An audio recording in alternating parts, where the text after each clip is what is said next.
Good evening, everyone. Time for this week's silver update. Wanted to wait till the market opened Sunday night just to see how we opened. I was kind of guessing that we would gap up. I just have a feeling that this cup is going to run pretty much to 50. I think we're going to go pretty smoothly to 50 on this move. I consider this pullback, well, let me point out the lines I've drawn. I've got a couple of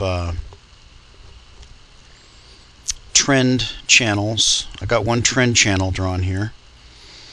And this is just a recent move since last fall.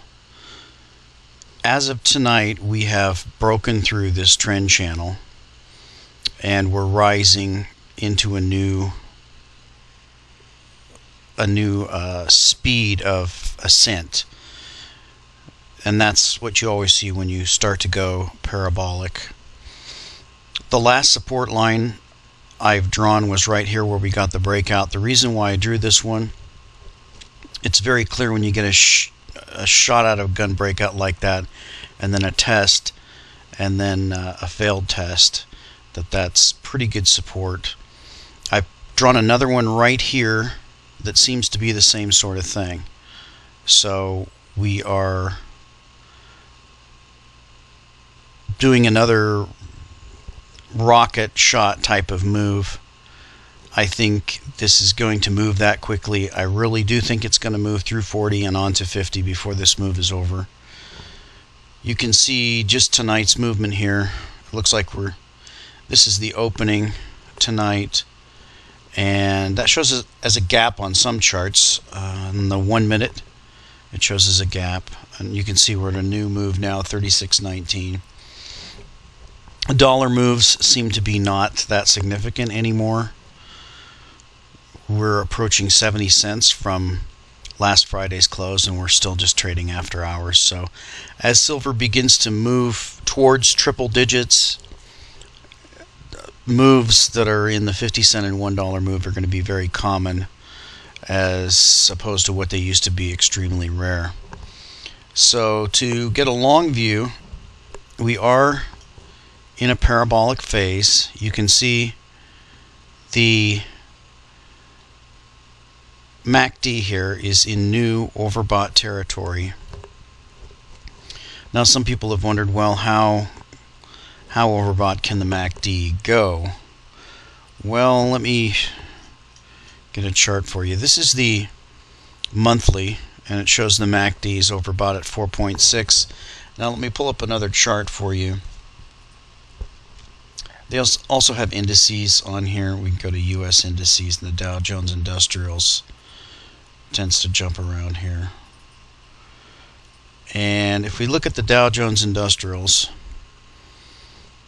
if we go to a tighter chart here, you can see that the MACD actually reached nearly negative 1,000 during the 2008 crash. Now we're at about 388. The average we did at the tops 400. This one appears to be about 500 at the .com peak. So as you can see from this chart, the MACD can go much further than you would think it has gone. If we pull up oil, here's a MACD that moved to 10.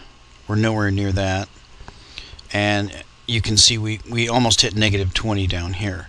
So even though we seem to be in an extreme measure on the MACD of 3.14, that's really not a lot as far as how things can go long term. So we're really starting to see some violent moves here. We're at 36. We've touched at 36.22. I wouldn't be surprised if we were at 37 by morning. I wouldn't be surprised if we breached 40 this week and probably in the next 3 weeks touched 50. After that, I think we may see a violent correction. Possibly even a 50% correction, maybe back down to 25. That's the sort of thing, or even 22 is support. If we go back and look at the long term, we have an untested untested support line right about here.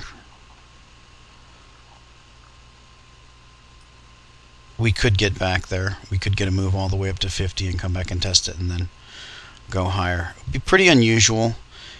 We may end up establishing 32 here as strong support, or we may just not see it at all. This thing might go parabolic. You can see it could have gone parabolic here. It could have gone parabolic there. It could have gone there. It's failed on all those. This could be the one. If it is, we would expect this move to be substantially larger than it is. So I think 50 is probably a good guesstimate for this move going parabolic. We're stair-stepping up. It doesn't seem to see any weakness. Remember, with support and resistance theory, everyone now who owns silver at $36.19 an ounce, unless they bought sometime in 1979 or 1980, they are at a profit. They have no reason to sell. I don't see any reason to sell. And that brings me to a topic I wanted to address that's been going around lately, about the American Silver Eagle. And a lot of stories have been spread about them running out of eagles. Now, they are tightening up on the minting of some of them, but I just wanted to clarify what the issue is here. There are three types of silver eagles that the mint makes: bullion eagles, proof eagles, and uncirculated eagles. As it says here in Wiki, from 2006 to 2008, the United States Mint issued collectible uncirculated silver eagle coins produced at the West Point Press. These have a W mint mark. Normal eagles don't have a mint mark. Now these are called burnished blanks that are struck. So that's the way you know. Now, according to the sources, they have not been minted since 2008. I've got multiple sources on that. Now, there have been some rumors that they started to mint them this year and then they stopped. I've seen no evidence of that. So that's Wikipedia. If you go to the U.S. Mint online, they give you a description here of the American Eagle silver uncirculated coin. And they say at the bottom, on sale. The United States Mint is currently scheduled to release the 2011 American Silver Eagle silver uncirculated coins in the early fall. So it appears that not until next fall are they going to issue those coins. Now this is the Mint's own site, their description of the coins they offer. Again, they list them: American Eagle proof and uncirculated coins for collectors. Those are considered the collector coins, the proof coins and the uncirculated coins. The bullion coins are the ones for investors. Now, the Mint is not required to produce these by law. These collector coins are not part of the mandate that the Mint received because of the law. It's these bullion coins that they are required to mint in sufficient amounts to meet investor demand. So I just wanted to clear that up. It can be quite confusing. If you look here at this, for example, is a sale of monster boxes on Gainesville coins. And they're about 20 grand, so they're going for. But you can see here it says 2011 American Silver Eagle Mint Sealed Monster Box, brilliant uncirculated. Now, this may be some of the source of confusion. You've got to understand what the term uncirculated means for coin collectors. An uncirculated coin is a coin that has not been circulated. In other words, back in the day when coins were issued as money, they were issued into circulation and they passed through people's hands and they got fingerprints on them and things like that. Coins that hadn't been defaced by that, coins that perhaps had come from the bank. I still have some rolls of pennies that I got from the bank. If you go and get brand new coins You can still do it today at the bank. These are known as uncirculated coins. In other words, they've never gone into general circulation. They are always held by collectors as of a higher value because they have no Mars on them. Now, they do have some general Mars on them because remember, these coins are stacked in the machines. They're sorted, so you'll see little nicks on them. That's why the numismatic collectors grade those coins in MS grades. You have MS 65, 66, 67, 68, 69, and 70.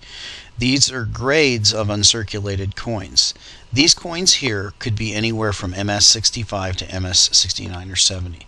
If you look at Gainesville, you can, let's just do silver 1 ounce. I should be able to find them. And you can see this roll here. This is from the grading service PCGS, or this is actually an NGC. PCGS and NGC are the two major coin grading services. This is actually a graded roll of coins, which is kind of interesting. How do you grade a roll? That's kind of crazy. But they're graded as brilliant uncirculated, BU. Normally BU is any of the grades, but it can be 65 through 70, so it's kind of a general term. It just means brilliant uncirculated. You can see these individual ones here. Here's an MS 70. Okay, this is graded. It's a slabbed coin, and it's is this NGC? Yeah, it's an NGC MS 70 2011 Silver Eagle. So this is the highest grade. Now, this is an uncirculated coin. As far as this is actually an uncirculated bullion coin. This coin is still being produced. This is an early release.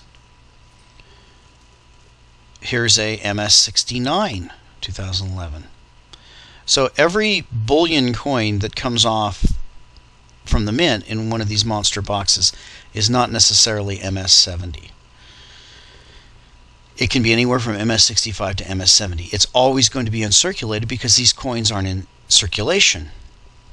So I think that's the source of the confusion. The mint is still producing Silver Eagles, bullion Silver Eagles. They're not producing uncirculated, burnished, mint-marked Eagles this year, and they're not producing proof Eagles until next fall, they say. Now, that is, according to the mint, that they're unable to source the blanks, and for that reason they're concentrating on these bullion coins that they are by law required to make, while the others, the ones for collectors, they're not by law required to make. So I hope that clears up some of the confusion. The mint is still producing Silver Eagles, but they are backlogged. That's not to say there isn't a silver shortage. There still is a silver shortage at these prices, meaning that not everyone who wants silver can get it immediately. There are still some waits. So back to the price chart, we're at 36.20. Looks like we touched 36.26. Here we go. Looks like we may be making another move. Like I said, 37 by morning wouldn't surprise me. So even at these high prices, we're still seeing tightness in the bullion, although it is still being minted. But the burnished and circulateds and the proofs are not being minted. So we'll wait and see how that works itself out. And we'll talk to you next time.